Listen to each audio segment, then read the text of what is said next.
Hello, my lovelies, my beauties, my friends. Today I'm going to teach you about boundary styles.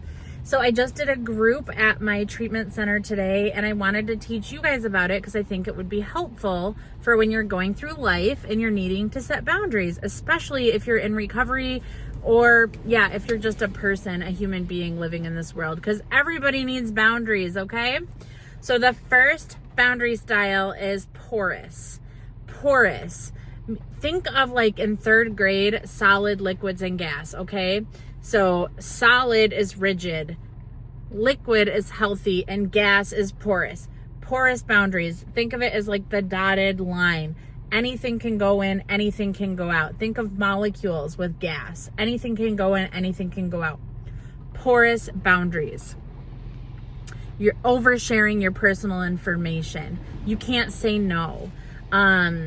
You adopt other people's opinions because you're scared to have your own opinions.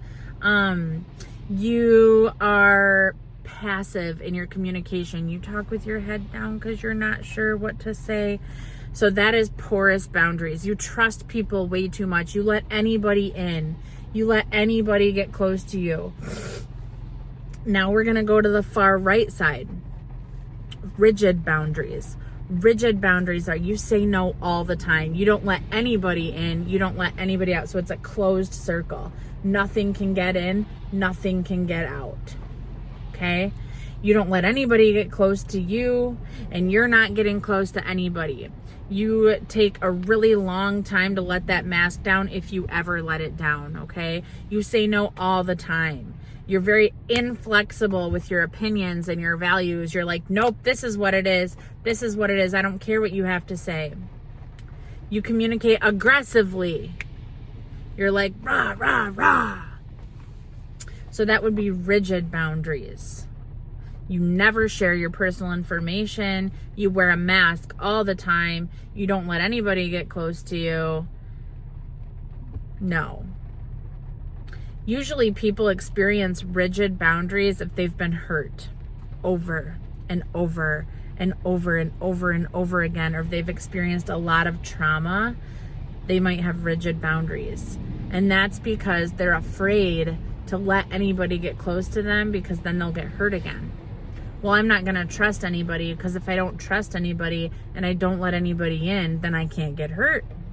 Then I can't get disappointed. And then in the middle, we have healthy boundaries. Healthy boundaries. You take time to build trust with people. You spend time letting people in. You share an appropriate amount of information at the appropriate times.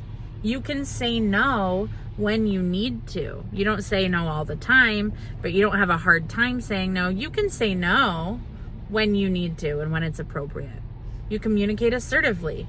You show up. You say it with your chest. You're not aggressive. You're not yelling.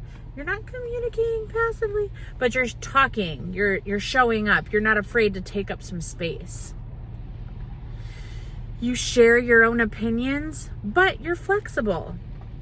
You can adapt to someone else's opinion if it makes sense.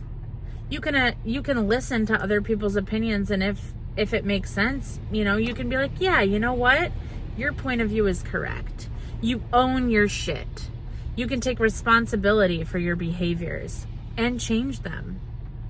You feel secure in your body. You feel secure in your mind. You're not afraid to show up as you are. You're not afraid to speak your opinions. You're sturdy in your values, but you're willing to hear other people's point of view.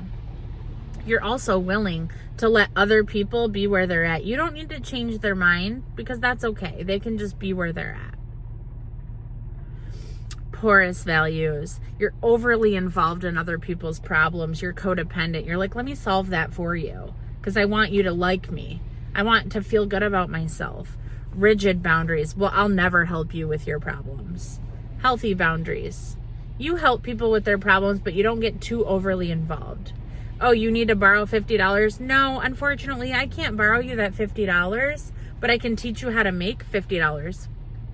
I can teach you the skills that help you make $50. Oh, I can help you enroll in school, so that way you'll have the skills to make $50 for the rest of your life. Whew. So that's my little soapbox about boundary types, boundary styles: porous, rigid, and healthy.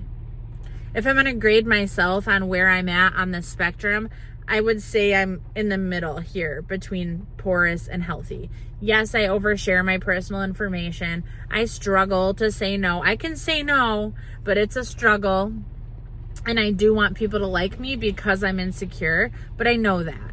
And so, having awareness to like where I'm at with my mental health struggles, it really helps.